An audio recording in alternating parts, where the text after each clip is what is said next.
Podcast. Presented by XFL2K.com. With your host, Tron Hawkins. So I would like to ask you to help me welcome the new head coach of the Tampa Bay XFL team, Mr. Marc Trestman. Marc?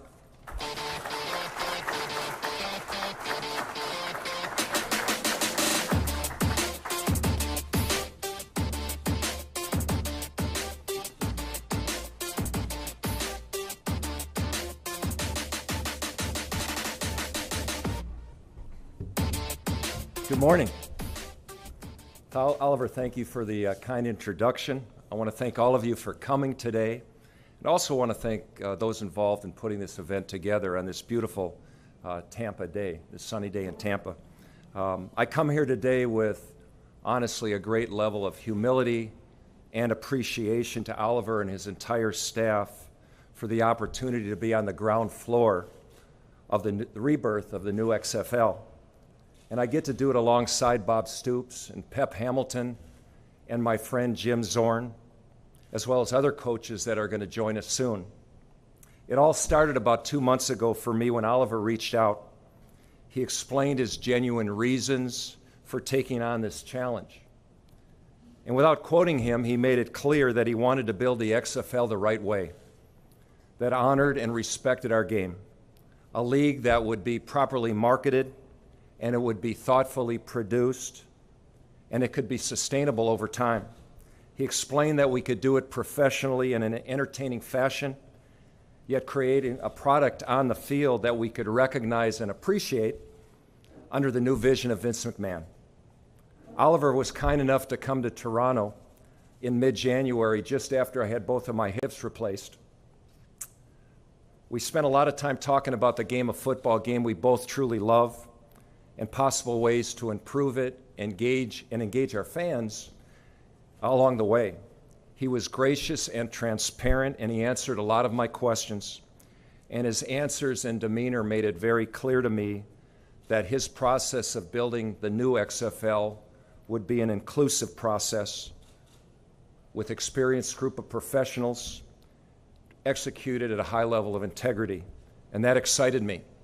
And then after speaking with him, I was really convinced that Mr. McMahon was not only enthusiastically committed to financially backing the league and getting it right, but also he was giving Oliver, his new coaches, and his support and operations people time, almost a year, to do the necessary things to get our league organized and thoughtfully created. And then the closer for me was Oliver. He's a man of great integrity, and he's got experience with these startup types endeavors. For me personally, I'm excited to be in Tampa. I started my coaching career here in Florida, working for Coach Schnellenberger, where he found something in me that I really never saw in myself as a young UM law student, and then on with Jimmy Johnson. Both men taught me a lot about life and a lot about the game as I started my coaching career. I got to recruit this side of Florida during my time as a coach at Miami, and I took the Florida bar exam just a few miles away from this venue. I spent a year with the Bucks in the late 80s before moving on. And I'm also familiar with this region's love of the game, love of sports in general. And I'm humble and confident that we're going to work incredibly hard to give football fans in this area and their families a quality product. And then next February, when we begin to play the games, look at what we have. We're going to have the best climate in all the league for families and their fans to watch quality football affordably. And the other part of it, which is going to be great for our players, is we have the best surface in the United States right here at Raymond James to play it on. As Oliver has said many times in his travels, and I've heard him say that, we're not here in town to compete against the Bucks or the NFL, where I had a chance and good fortune and privilege of coaching for almost 20 years. I've got great respect for Coach Arians. His record speaks for itself, as we all know, and I am certainly confident that he and his staff are going to do a tremendous job of building the Glazers franchise. But we're here today in March of 2019 to begin building a strong, proud franchise in the beautiful Tampa Bay area, to creatively reimagine the game, yet still, as Oliver always reminds us, while still respecting the great game of professional football. Our immediate task over the next few months will be to do an outstanding job and a detailed work in hiring professional coaches, and who will not only inspire our players, but teach them and develop them to be great both on and off the field. And then we'll move into the late summer and fall, where we begin to evaluate our player pool.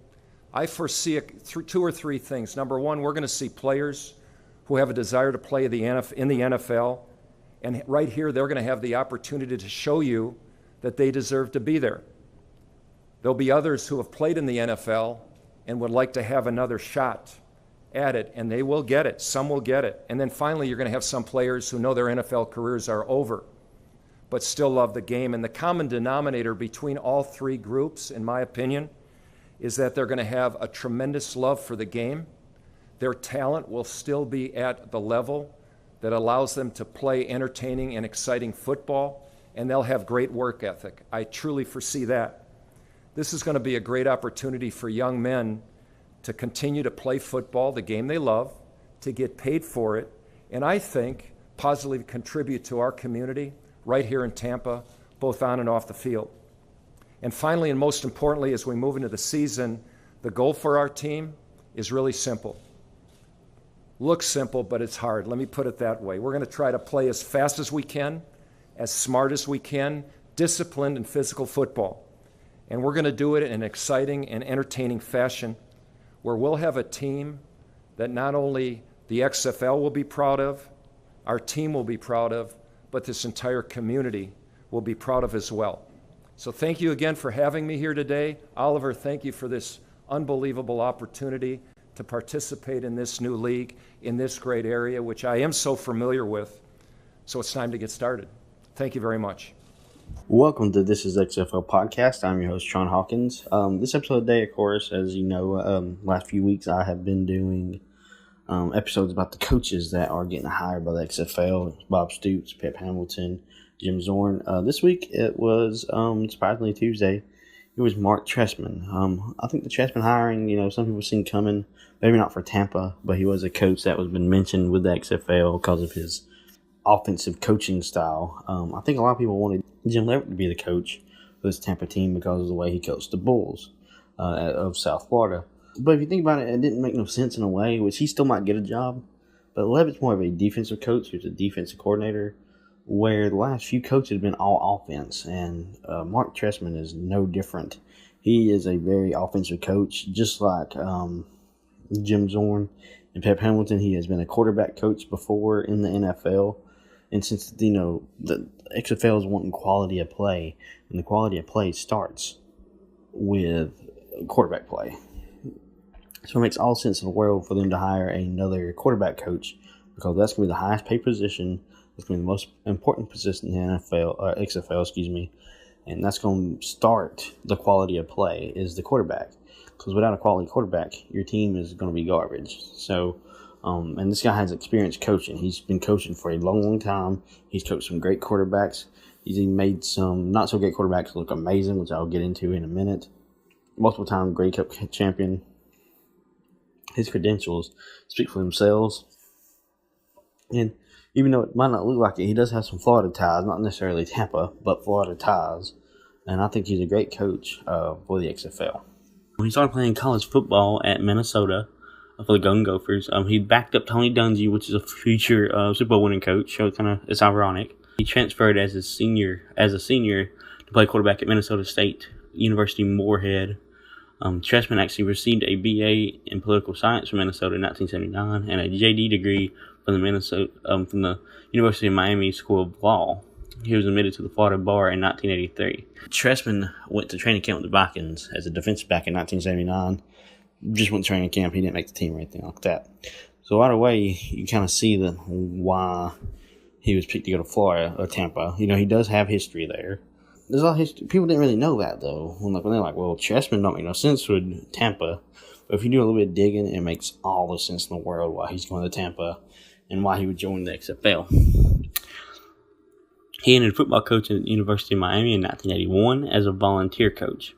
In 1983, he was named quarterbacks coach. That year, quarterback Bernie Kosar, who went on to have a great career with the Browns, passed for 2,329 yards, and Miami won a national championship. The next year, Kosar completed 262 passes for 3,642 yards, both school records. So we're going to go ahead a little bit here. In 2005, Trestman returned to college football coaching as the North Carolina State Wolfpack offensive coordinator, guiding the team to a win in the Meineke Car Care Bowl. However, at the end of 2006, he, along with the entire coaching staff, was fired. So Trestman went to the NFL and was running backs coach for the Minnesota Vikings in 85 and 86. He served as quarterback coach first with Tampa Bay Buccaneers in 87, which again, a lot of people probably didn't know. So he's played, he's coached at Tampa before. It's only for a season, but he's been there. So he kind of knows what he is getting into being in Tampa. And then he returned to Cleveland in 88, the coach Kosar. The team finished 10-6 that year, made the playoffs. His promotion to offensive coordinator was in 1989. It was before the team named Bud Carlson as Marty Schottenheimer's successor as head coach. Kosar passed for 3,533 yards and 18 touchdowns that season. Which 18 touchdowns don't seem like a lot, but back then it was, like we talked about before. It was a different time then. Kosar passed. And that year also, Webster Slaughter, our receiver, had a franchise record 1,236 receiving yards. However, Trestman was dismissed with the Browns' third loss in the AFC title game in 4 years, primarily due to his strained relationship with Carson. He didn't get fired because he's a horrible offensive coordinator. Because they went the AFC title game 3 to 4 years. I mean, they was always just an inch close to making the Super Bowl. It was just because he didn't get along with the coach. But that happens sometimes. Sometimes offensive coordinators and head coaches don't get along. Sometimes coaches and GMs don't get along, but he ain't going to have to worry about that. I think he's a good hire for Tampa. The only thing I worry about is how is he going to be as a general manager. Like, he's had experience with quarterbacks. He's been a head coach for a couple of years in the NFL and for a good bit in the CFL. But he always had a general manager pick the team for him.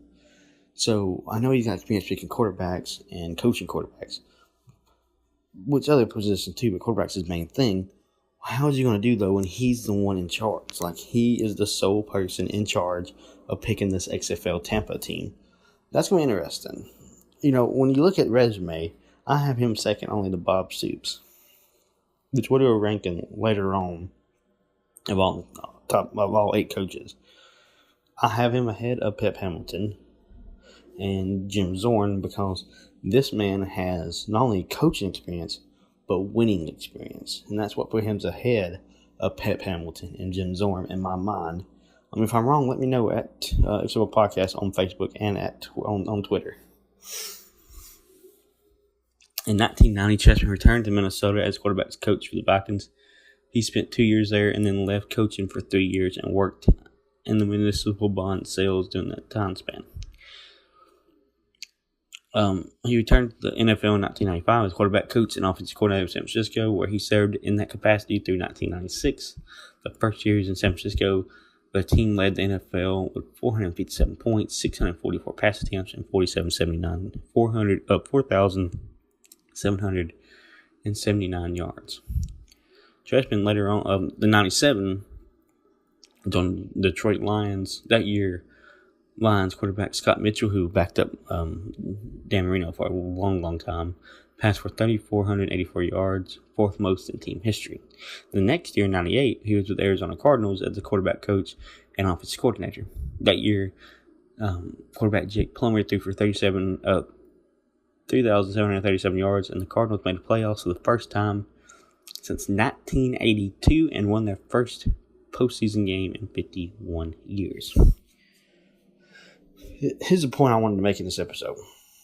Not only did he have the likes of Bernie Kosar, who was a great quarterback in the 80s, but he turned people like Jake Plummer and Scott Mitchell into stars the 1 year he was there.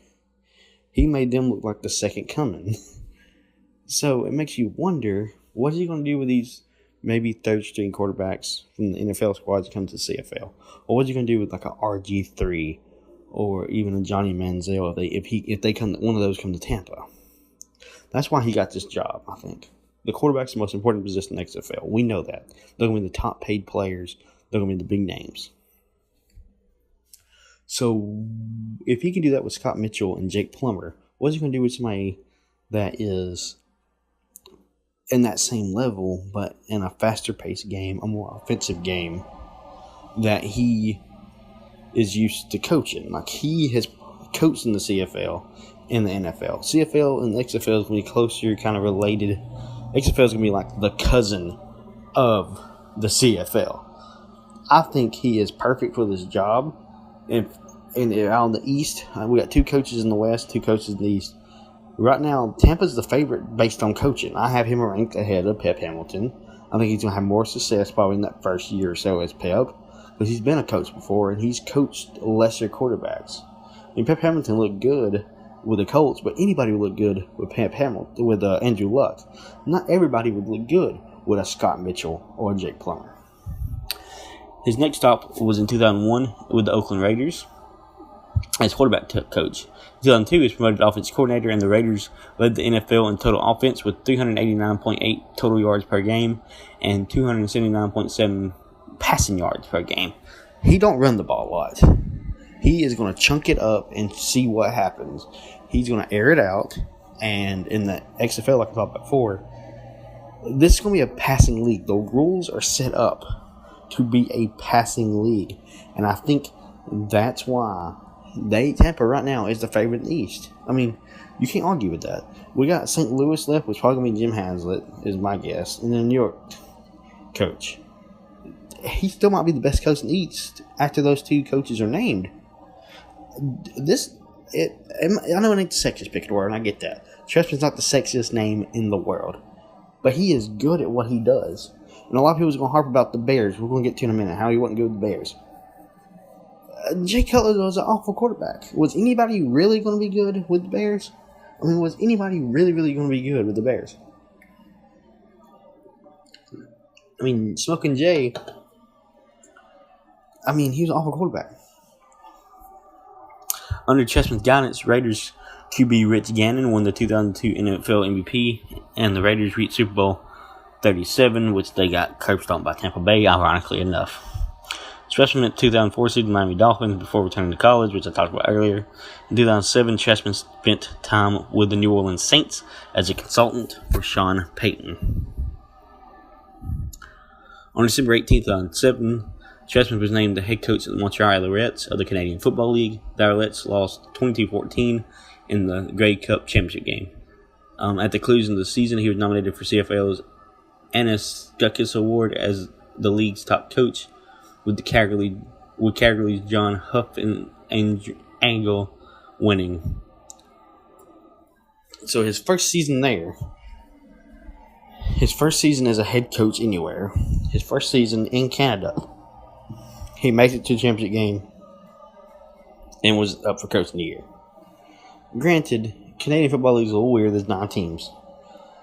But he made it to the championship game in his first year. I mean, that's crazy. I mean, even in any league, to make it to the championship game in your first year as a head coach, period, and your first and being up for coach of the year. I mean, that's the CFL. He's coached all these years, but his time in the CFL is what put him on the map. On March 5th, 2010, Trestman actually won the Coach of the Year award. In 2009, Trestman led the Alouettes to win the 2009 Grey Cup, winning with a thrilling field goal with no time left on the clock. After the season, it was announced that he was signed through the 2012 season as head coach. Trestman also led the Alouettes to the Grey Cup win in 2010. Trestman is the only coach in Alouettes history to win back-to-back Grey Cups. Under Trestman's guidance, Alouettes QB Anthony Calvillo won back-to-back MVP awards in 08 and 09. This guy makes sure his team's quarterbacks win some hardware. I mean, Bunny Kozar was an MVP, AFC MVP at one point. He was the best quarterback in the AFC at one point. Which Gannon won an MVP award. And then for the Montreal Alouettes, their quarterback, bam. quarterback MVP. I mean, that's what he does. He is a quarterback whisperer. And I think he's very underrated. I think Trestman is very underrated, not only as a quarterback coach, but as a head coach / offensive coordinator. And I think the XFL said, you know what? This guy's a champion where he goes, especially in Canada. He's the perfect mold for the XFL. Out of all 4 coaches, I think he is the most perfect coach for the new XFL. In 2012, Trestman was interviewed by the Colts for their vacant position of head coach. The Colts eventually hired Chuck Pagano. In 2013, Trestman was interviewed by the Bears and the Browns for their respective vacant head coaching positions. On January 16, 2013, he was named head coach of the Bears. Of the 7 coordinators / position coaches he hired, he had worked with 6 of them in Montreal. He worked with 6 of them, some with the Raiders and some in Montreal. I think he'll do that again.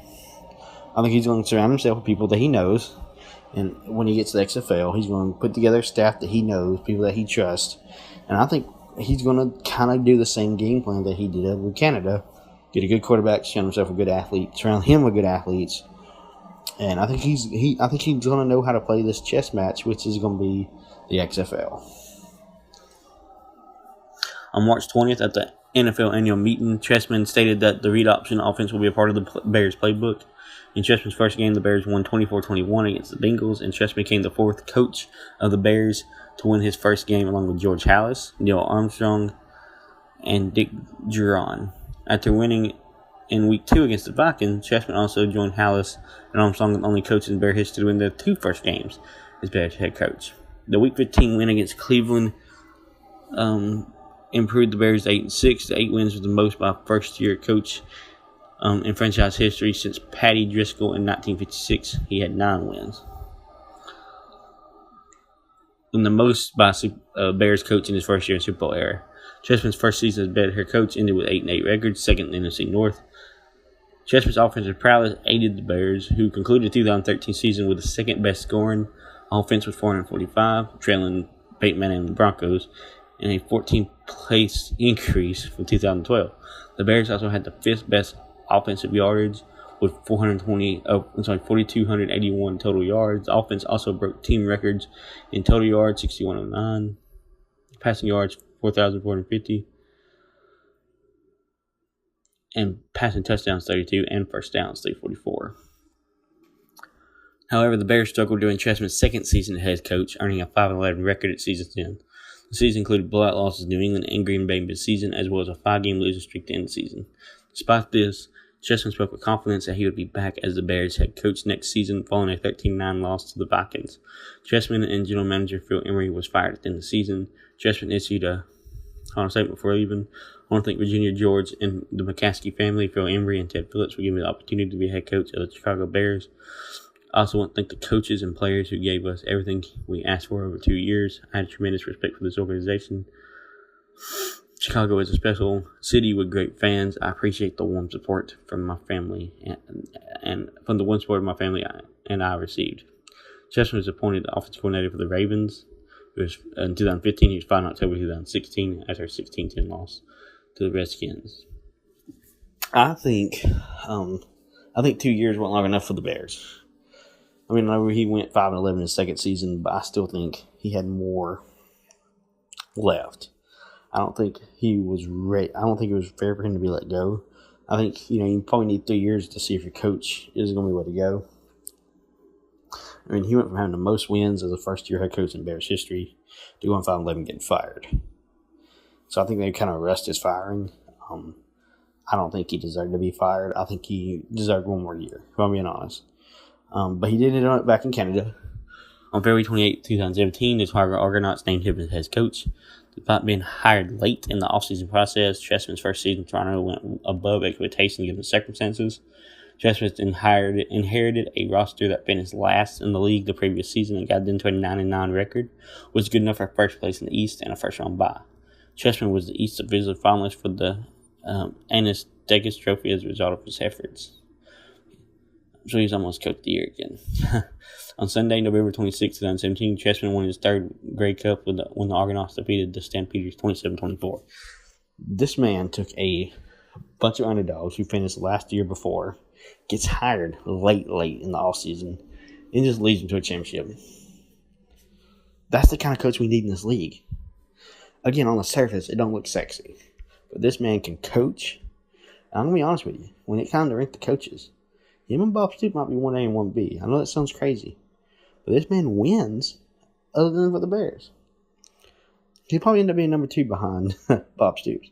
But it's a lot closer than you think because his Grey Cup wins are very impressive.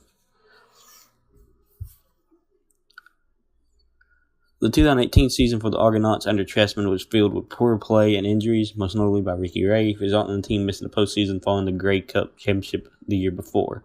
Trestman was fired at the conclusion of the 2008 Argonaut season day following the team's 24-9 loss, which was played on November 2nd, 2018, as a direct consequence of the team's poor performance during the campaign, winning only 4 games after winning a championship. The 2018 season for the CFL marked the first time during Trestman's CFL coaching career that a team he represented did not reach the playoffs. Again, like the Bears. I understand they had a horrible season, went like 4-15. Or even worse than that. Let's say 4-14. I don't think he's been fired. I mean, he won a championship and he got fired the next season. It's the first time in his coaching career into the CFL he didn't make the playoffs. Why fire him? I mean, why rush to fire him? Even after a poor season. I mean, he just had bad luck with his players. Why fire the man after he just won the championship the year before with a team his team overachieved the first year. In the second year, they kind of came back down to earth. That's what happened in Toronto. So, I mean, if anybody looks at his resume, they go, okay, what happened that year in Toronto and the Bears? Well, other than that, name a bad part of his resume.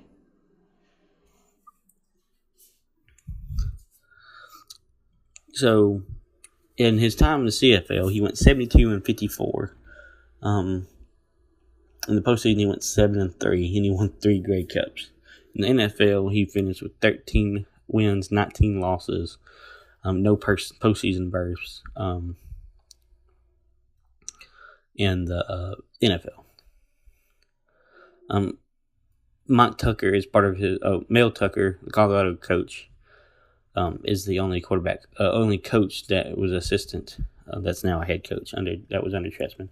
On March 2nd, 2019, Trestman was directed an inquiry about rumors that he would be becoming that Tampa Bay XFL team coach.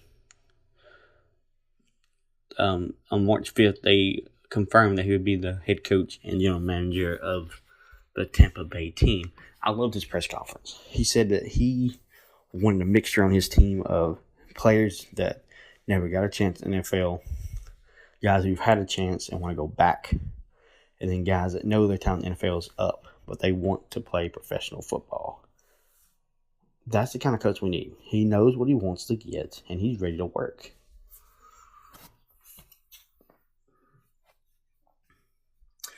Also, interesting thing in the press conference is that Trestman said that Oliver Luck only reached out to him 2 months ago. So it was kind of a quick process. Like, we don't know how long Luck's been looking at quarterbacks. You know, maybe they had somebody else in mind, like a Levitt, for this job. And Oliver Luck went, hey, you know, we still got Trestman out there. Trestman even said that Oliver Luck came to Canada and sat with him after he had hip surgery. And once again, like with Zorn and with Pep and with Bob Stoops, the guy who said the deal on all this is Oliver Luck. Oliver Luck's the reason why we're getting all these great coaches. He's going, hey, we have this idea, we have this vision, we have the money. Do you want to do it with us? Oliver Luck is the reason why we get these great coaches. Oliver Luck's the reason why we get these competitive games come next year, because we got competitive coaches that don't want to lose to each other. These are some of the best coaches in the world, and they're not in the NFL. They're in the XFL.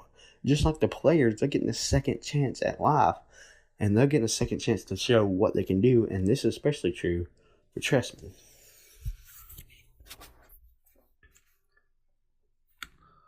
Trestman said, my experience in the state of Florida, knowing the love and passion that people have for the game of football, is extraordinary here. There are only 3 or 4 states that really do have this kind of passion and this kind of quality players. Luck said, I think our goal of playing that that up-tempo, more rhythm, more flow, fewer stoppages, more points, playing that kind of game. I think Marc is absolutely perfect choice to be the head coach in Tampa Bay. I think he is perfect for this league. I think he's the kind of coach that we need in the XFL. And I think he's going to be one of the best offensive minds in the league. I think he's a better coach than Pep and Jim Zorn.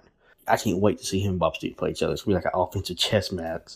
And these coach announcements get me just so excited for the league. And I can't wait to see who the next 4 are. So far, if you're keeping track, Bob Stoops in Dallas, Pep Hamilton in Washington, D.C., Jim Zorn in Seattle, and Marc Trestman is the Tampa Bay coach. Thank you for joining me. Check me out on Facebook and Twitter at XFL Podcast. Check out XFL2K.com for all the news. Check out his YouTube page for the videos of my podcast and the pre-show for all the press conferences that we have. 4 more pre-shows to go. We're also going to do hopefully a draft show come draft time. Also, check out our Discord, XFL2K's Discord. All football, all XFL talk, all the time. It's so much fun. I'll be uploading the show on there too. If you have any questions for me, you can hit me up on there. I appreciate y'all. I appreciate everybody that listens to our podcast. Have a good night, and I'll see you next week when the next coach gets announced. I'm thinking it's going to be Houston, or they're alternating, but who knows. Again, check out XFL2K.com. Check out our Discord. Check out my podcast at XFL Podcast on Facebook and Twitter. And check out XFL Board, Discord, all that good stuff. Thank you, and have a good night.